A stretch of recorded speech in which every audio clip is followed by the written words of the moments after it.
Well, it's Thursday, and you all know what that means. We have New Japan Pro Wrestling as we continue with day 3 to the road of new beginnings. Well, I want to apologize. I did not do day 2 due to the fact that I was out of town, but I'm not going to go into that. But let's just jump in with day 3. This one features many matches, especially preliminary matches that will lead to title matches or special matches, and of course it has the Never Openweight 6-man tag team titles, the so-called House of Losers, once again, who've been crying like little big babies, will get their shot. So we'll see how that rolls, but if I know those idiots, they probably will cheat their way through. And then we move on with TNA, featuring many matches taking place as well. We have Wesley from NXT making his return to TNA, explained his actions about what he did, costing the Rascals their tag team titles with the NXT tag team titles against Fraxium, while he challenges against Ace Austin. And of course, the main event is a very interesting one. We have the Menace brothers, Nick and Ryan, taking on First Class. Then we move on with Ring of Honor, featuring, of course, the Ring of Honor Women's World Television title on the line. Red Velvet defends her belt. And then, of course, we have a Proving Ground match and other matches as well. Then we kept up our episode with some news updates to give you guys updates on what's been happening in the world of pro wrestling, such as what events the promotions are throwing out, what's booked, what matches are set, including developments that are happening in the world of pro wrestling as we speak. So, let's get ready for another episode of Deleted Wrestle Zone.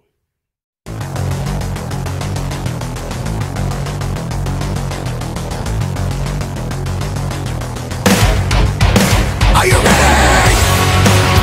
Get up, get up! Get up, get up! Get up, get up! Get up, get up! Get up, get up! Get up, get up! Hey everyone, welcome to Deleted Wrestle Zone, all things that it's pro wrestling with AEW, NXT, New Japan Pro Wrestling, TNA, the National Wrestling Alliance, various promotions, wrestlers, matches, and championships. I am your host, J-Rod here. So, if you are new to the channel, welcome. This is a channel where we do a lot of pro wrestling reviews from various promotions, not only here in the United States, but also in Japan, Mexico, Canada, Europe, the UK, anywhere in the world pro wrestling is not as big, but it continues to grow. We also, of course, do discussion videos, talk about various topics such as the wrestlers themselves, the promotions, factions, storylines, whatever we want to talk about. We also, of course, do more news updates. If certain information was unable to be on this episode, we can either put it on the next one or on a separate video by itself. We also, of course, do real-timing news updates to keep you guys on alert if something has happened in the world of pro wrestling that needs to be addressed ASAP. We also, of course, got the Nike Sayaka Watch and various other cool wrestling content as well. So if you like what you see, please subscribe to us or click on that subscribe button. You'll be getting a lot of daily reviews and other cool wrestling content as well. But if you like this episode, please give us a like on the like button or a nice comment in the description down below. Now, all introductions have been neat said. I believe it's time to stop all this nonsense and begin the show. So, our first review is none other than New Japan Pro Wrestling.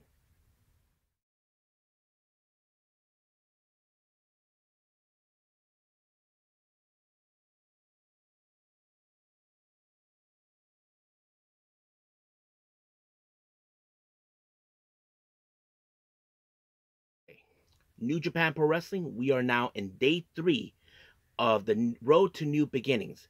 So, of course, as I said before, we do have some preliminary matches for upcoming matches, like, of course, the IWGP Global title, where Kid challenges Tsuji, and plenty of other things as well. But let's get started as we go.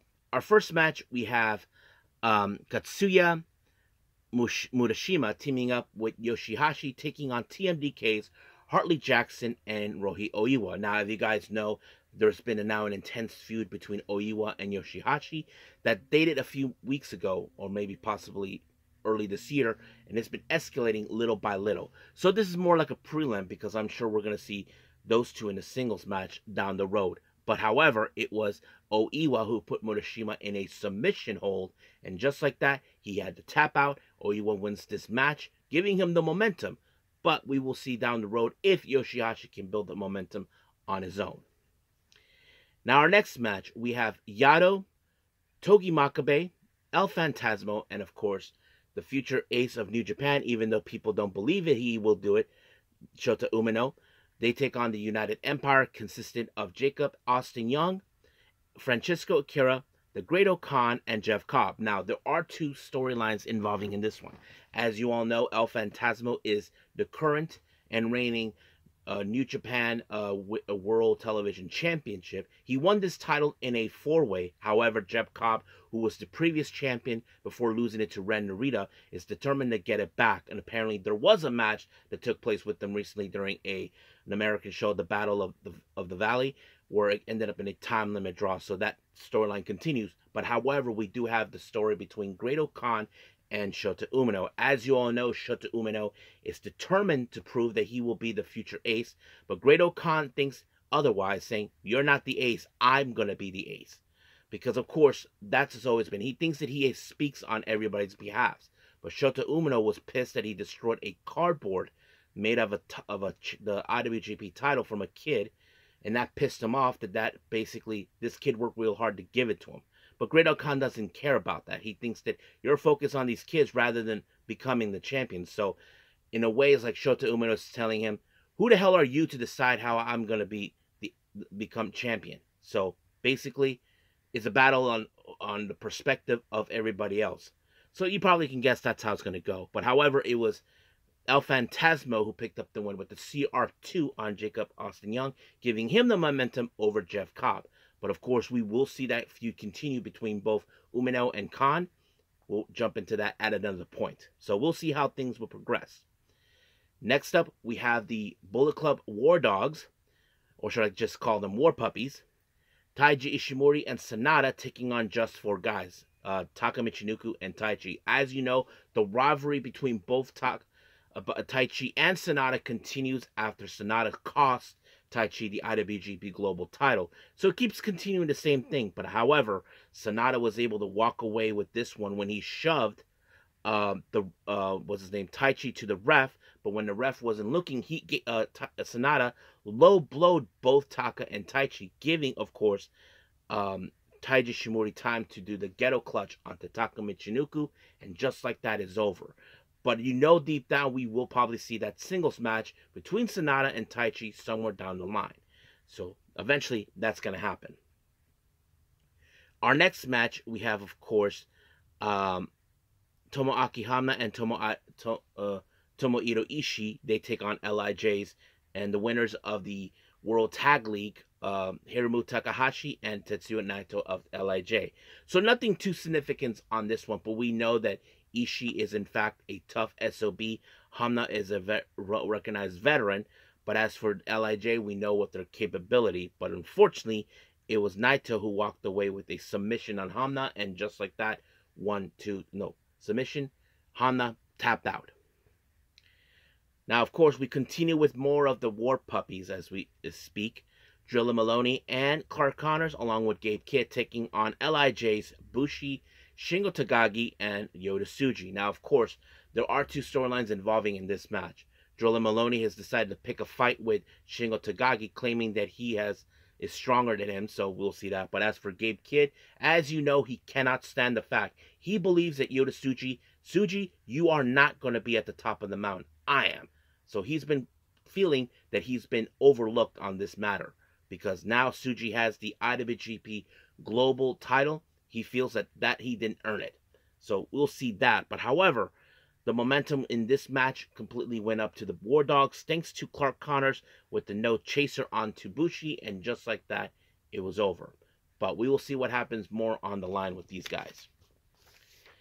Now, our next match, we have the Never Openweight 6-man tag team titles. Now, as you all know, the House of Losers, since they've been crying like big babies, they decided to steal these titles. But however, Boltin Oleg, Toru Yano, and the president and the ace of New Japan, Hiroshi Tanahashi, decided to play a little game, pull a playbook out of these losers' book, and that is, of course, attack them while they were running, heading to the entrance. Well, that made it played out. But of course, every single time we see these losers continue with their tactics every single time.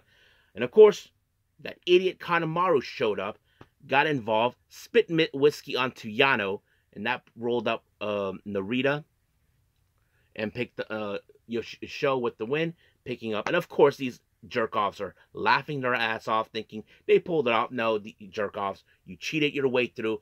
That's why Tanahashi does that. Not to mention, shows telling Boltin and Yano retire. They're not going to do that because they don't own New Japan. That's the reason Evil has not shown up. He wants to prove a point. Where the hell is their leader? Oh, that's right. He's probably crying in his diapers like always. So we'll see what happens down there. Now for our main event. Of course, we do have preliminary matches involving this one. We have the current IWGP Junior Heavyweight Champion, El Desperado, or as we call him, Despy, teaming up with Chaos members Yo and Hiroki Goto. They take on TMDK's Kosei Fujita, Robbie Eagles, and of course our current IWGP World Heavyweight Champion, Zack Sabre Jr. Now, as you know, Kosei Fujita has issued a challenge for the IWGP Junior Heavyweight title, so that is a preliminary thing. But don't forget, Hiroki Goto will get his hands on Zack Sabre Jr. for the IWGP World Heavyweight title. So that kind of sets it up right there. So basically, we don't know how this was going to go. But however, it was Zack Sabre Jr. who walked away with the win when he applied a bridge onto Goto. And just like that, 1, 2, 3, it was over, giving the momentum to TMDK on this matter. So we will see how those who were unsuccessful to win their matches on the next one. So we'll pay attention on that too as well. So for now, we are done with New Japan. So let's move on with our next review, and that is, of course, TNA.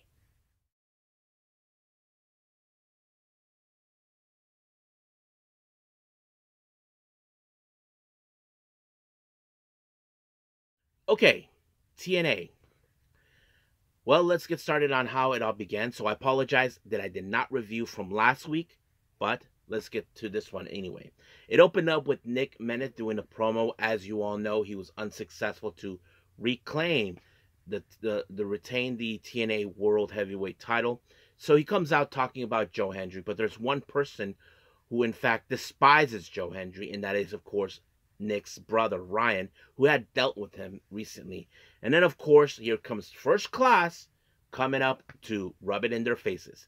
But however, the director of Authority, Santino Marella, had a better idea.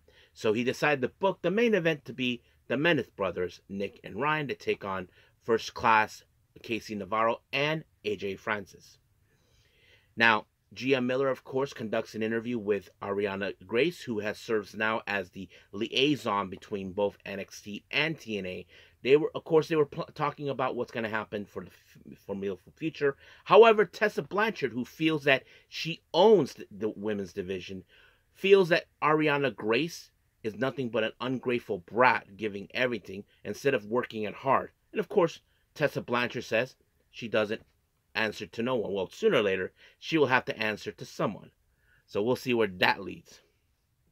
Now, coming from NXT, we have Cora Jade taking on Hyan. As you know, Cora Jade has been dealing with, with Masha Slamovich. And then earlier in the day, she had to deal with Xia Brookside.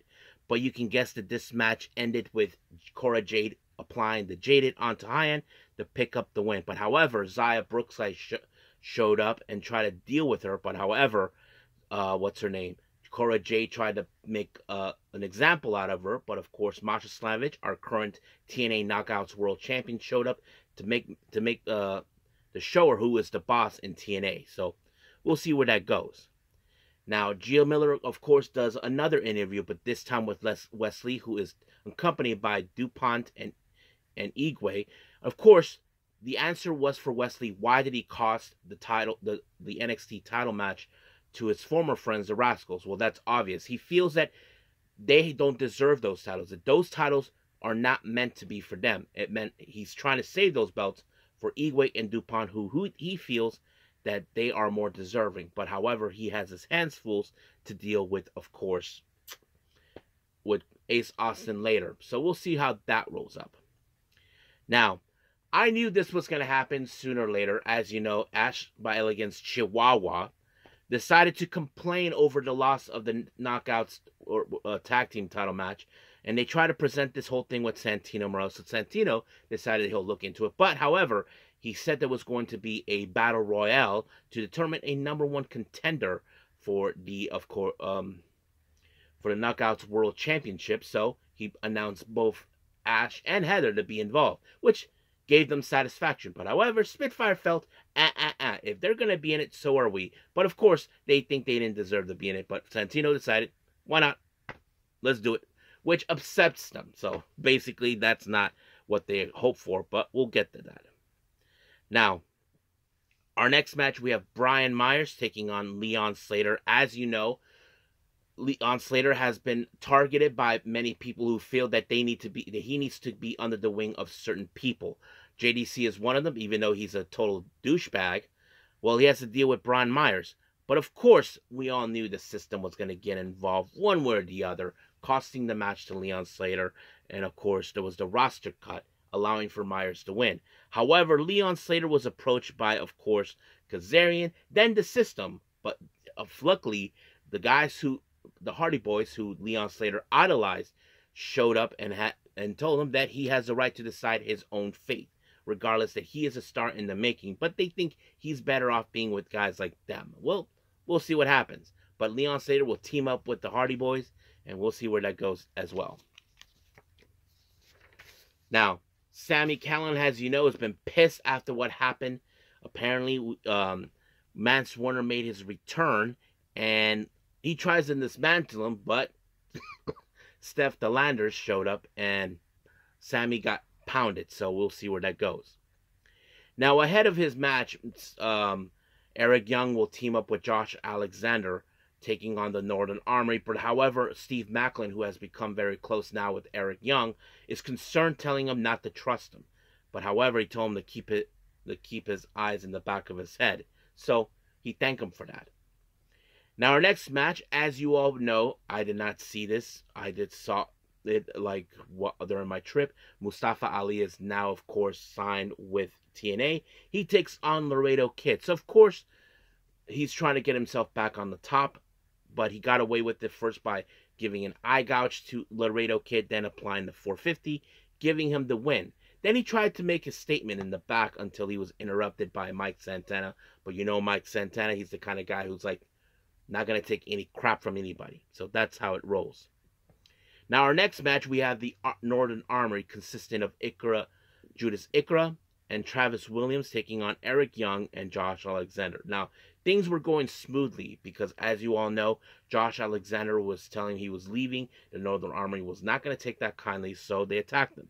Eric Young came out to his defense. However, at some point, Eric Young turned on Josh Alexander and gave him a beating. I don't know what that was about, but however, this one meant that, of course, that now that Eric Young is in control of the Northern Army, but what does this mean for Steve Maclin? So I think that's a question we will see next week. Now, our next match, we have Wes Lee taking on Ace Austin. Now, of course, DuPont and Igwe was going to get involved one way or the other, and they did. Ace Austin did everything in his power to take him out, but however, DuPont and Igwe cost him the match until Wesley applied the cardiac kick to give the win. And then, of course, Wes, DuPont, and Igwe decided to give a beatdown to Ace Austin, but luckily the Rascals decided not to take this crap one way or the other, showed up to save Ace Austin. But of course, Wesley, DuPont, and Igwe ran like cowards instead of facing them. But sooner or later, we know the Rascals will have to deal with Wesley will have no other chances to get involved. I wouldn't be surprised if the Rascal cost DuPont and Igwe the tag belts and Wesley's NXT title. So that's something we could see down the road. Now, our current TNA World Champion, you probably can guess where the hell is he? Well, he said the next week there's going to be a concert, so can't wait to see that.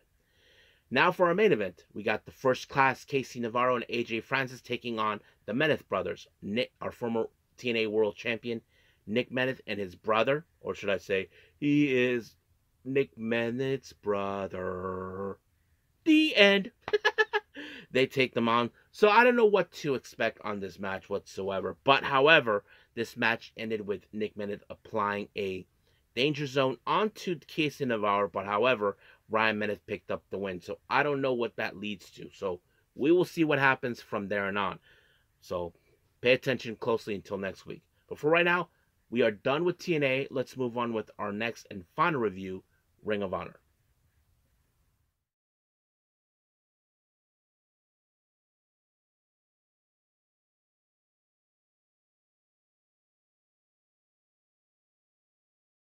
Alrighty then, so our final review, Ring of Honor. So let's get started. Our first match, we have Aaron Solo taking on Sammy Guevara. These two guys are no strangers from each other, so they probably know what's going to happen. However, Aaron Solo did everything humanly possible to stop Sammy in his tracks, but Sammy, as you know, he would not give up until he applied the GTH, and just like that, 1, 2, 3, he wins the match. Now, our next match, we have the Queen Aminata, taking on Allison Kay. So, nothing too special about this match, but I figured that this match, by watching this, is going to fall into Queen Aminata when she applied the infamous headbutt, knocking her out, 1, 2, 3. Just like that. As Coleman Caprice would always say, she's your queen to be. Yeah. He got that from Coming to America, so you probably can guess that. Now, our next match is a proving ground match for the Ring of Honor World Television title. Now, remember, this is a very interesting match. That means they only have 10 minutes to hold on. We have Lee Johnson versus Commander. Now, it's no secret for those who remember, Lee Johnson had pursued this belt once before, and he failed to obtain it. But since turning heel with EJ and Duca, that gave him the opportunity. Now, there has been moments where Commander Heat was about to do some high-flying techniques, like doing a tope suicida, but EJ and Duca tried to stop him in his track. However, there were moments where Commander had this match won, but due to the excruciating pain that he had suffered, it was not enough. But unfortunately, this match ended in a time limit draw after 10 minutes. But due to the fact of the nature of the rules of the Proving Ground match, this allowed for another competitor to challenge for this belt. So that means Lee Johnson gets a title shot for the Ring of Honor World Television title. So if I'm Commander, I would keep an eye on EJ and Duca, or at least try to have a backup plan, because that's the last thing he needs. Now, our next match, we have Serpentico taking on Brandon Cutler. Now, according to what the commentators mentioned, the last time these two faced each other was at the last Elevation show that they had. So basically, this is a rematch of sorts. But of course, I'm sure Brandon Cutler hasn't forgotten that loss that he had against Serpentico. But I'm sure Serpentico is well prepared what he was doing. But Serpentico walked away with the win with a frog splash. 1, 2, 3. It was over. Now, our next match, we have Blake Christian taking on Evil Uno. But, of course, he had to tell the Dark Order they needs to leave. Of course, you know he's intending to cheat his way through. He's been known to do that recently. But this match ended with, of course, Blake Christian applying knees to the back of the head of Uno. And just like that, 1, 2, 3, it was done. Our main event, the Ring of Honor Women's World Television title. We have Layla Gray making her her first opportunity for a title shot, taking on Red Velvet. Now, it's no secret these two know each other's completely during their baddie days. So we'll see how things will progress. But the match was pretty good. But unfortunately, this match ended with Red Velvet applying straight up your mama's kitchen. And just like that, 1, 2, 3, she retained the belt. And we'll see who will be the next challenger. But for right now, we are done with Ring of Honor and every other review. So hopefully you guys get a clear idea of what happened. But for right now, let's move on to do our last and final thing to close this episode. And that is, of course, news updates.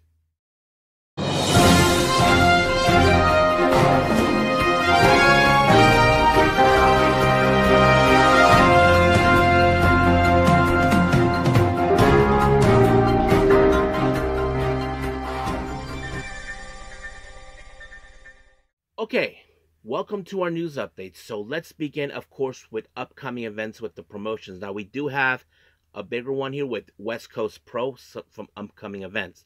Now, they did announce there's going to be a brand new show taking place in March called the Aperture of the Strong. They'll take place on the 7th of March. Now, 4 matches have been announced. The first one, of course, is the Prestige Championship. Alan Angels, or formerly known as Five, will defend his title against Cody Chun. Then we have the Prestige Tag Team titles. Ultra Power will defend it against Platonic Romance. Then we have a submission match between Sid Asylum and Drells. And then we have Brittany Brooke making her debut, taking on Brooke Havoc. Now, West Coast Pro do have another show taking place on the 12th of April called Roseland 11. The tag team titles will be the West Coast Pro tag team titles will be defended. Crush Boys defend their belts against Trevor Lee, formerly known as To the Moon. That's right, Cameron Grimes. He teams up with Andrew Everett, so that's going to be a fun. Then we have KZ of Dragon Gate taking on Kevin Blackwood, so that's going to be a fun. And then finally, many of you may have heard this or not, West Coast Pro will have a show taking place at WrestleMania week on the 17th of April.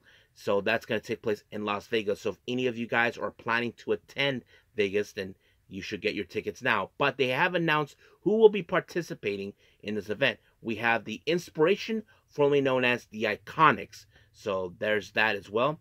We have the King, or as we know him, Murder Grandpa, Minoru Suzuki, making his way too. And then we have the former Rev Pro Undisputed British Heavyweight Champion Michael Oku also making his presence known. So get ready for that. Now for our GCW updates, we only have 2. We do have another event taking place on the 2nd of March called Just Being Honest. We have, of course, the current West Coast Pro Tag Team Champions, Crush Boys, doing a showdown. Starboy Charlie taking on Titus Alexander. Then we have a new show announced on the 30th of March, America's Most Wanted in St. Louis. It hasn't been announced who will be participating yet. Now, ChocoPro has announced for their upcoming event on the 1st of February, ChocoPro number 425. There is a special match that's been announced. This is for the Balin Aki 10th anniversary. Balin Aki will be in a match, or should I say, I don't know if it's a gauntlet match or whatever, but there's many wrestlers that be online to challenge him.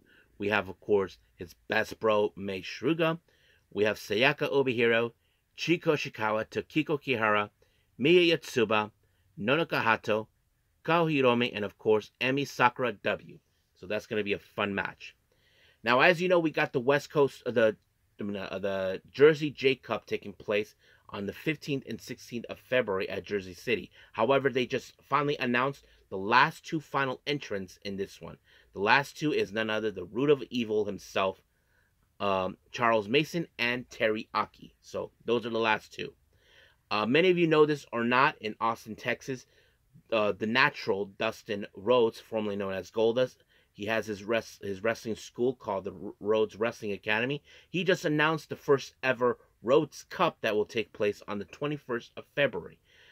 So there will be names announced. We don't know who's going to be involved, so we'll stay tuned for that one. However, he did announce on that particular day there's going to be a women's title match. It is between Vert Vixen and Sophia Rose. For the Windy City Riot event on the 11th of April, New Japan has announced that the New Japan Strong Openweight title will be defended. Gabe Kidd will defend his belt against Tomohiro Ishii. Then, of course, as you all know, Dragon Gate will be in Las Vegas during WrestleMania week. They just announced the title of the show on the 16th of April called The Rebirth. Now, we don't know who will be involved, but we will follow more along on this one as possible. Now, oh yeah, West Coast Pro did announce for another show that will be taking place. I forgot to put this. It was added on notes at the last minute. Taking place in Las Vegas called the Vegas Vacation. Timothy Thatcher will be involved in this one too. Now, I don't know when this will happen, but All Japan Pro Wrestling has announced for their annual round robin tournament. The Champions Carnival 2025 will take place soon. There will be announcements soon enough who will be participating. So we'll be getting closer and closer on that as soon as possible. Now, for our developments, as many of you may know, it was announced that for the upcoming Sareeism show, for the main event, it's going to feature Sareee taking on Syuri. Now, it's been almost 13, 14 years since those two have challenged, but they recently talked about each other on certain aspects. Let me pull that up real quick for all of you. Here it is. Now, they were asked Syuri why she wanted to challenge Syuri on Chapter 7. This is what she said. In 2025, there is a belt that I definitely want to wear. However, since I lost 3 matches in a row this year, I am at the rock bottom. I don't feel qualified to challenge for it. That's why I wanted to fight Syuri, Stardom's world-class woman on a different level. I want Syuri to be the stepping stone. I will definitely win this fight firmly to prove I am the strongest. Then I move on to the next stage. So that's pretty much it. And of course, they asked Syuri the same thing. And of course, she talks about that she too aims for the IWGP Women's title. This is what she says. I'm frankly to have received an offer to fight the strongest opponent. However, Sareee isn't the only one aiming for that belt. Of course, I'm aiming for it too.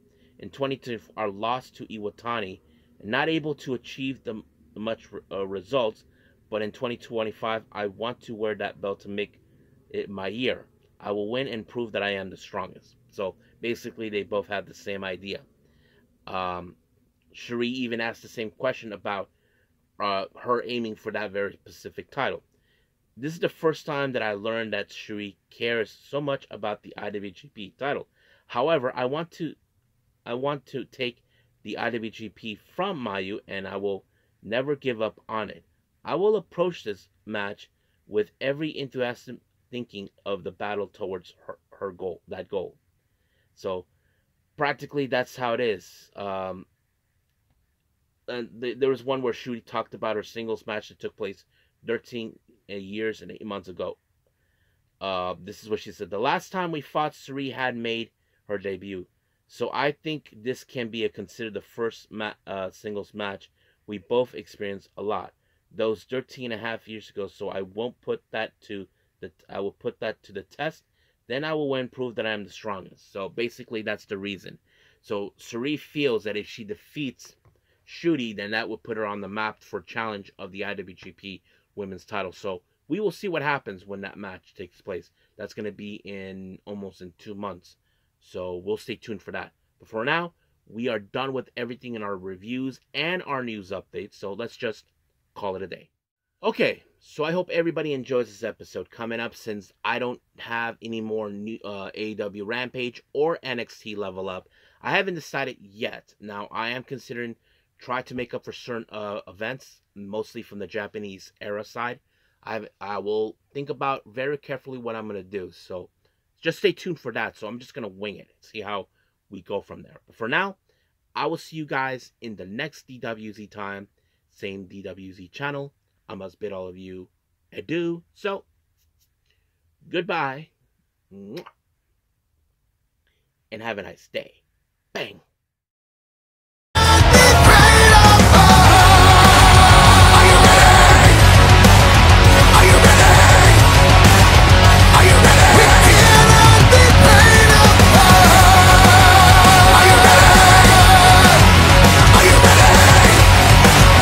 Are you ready?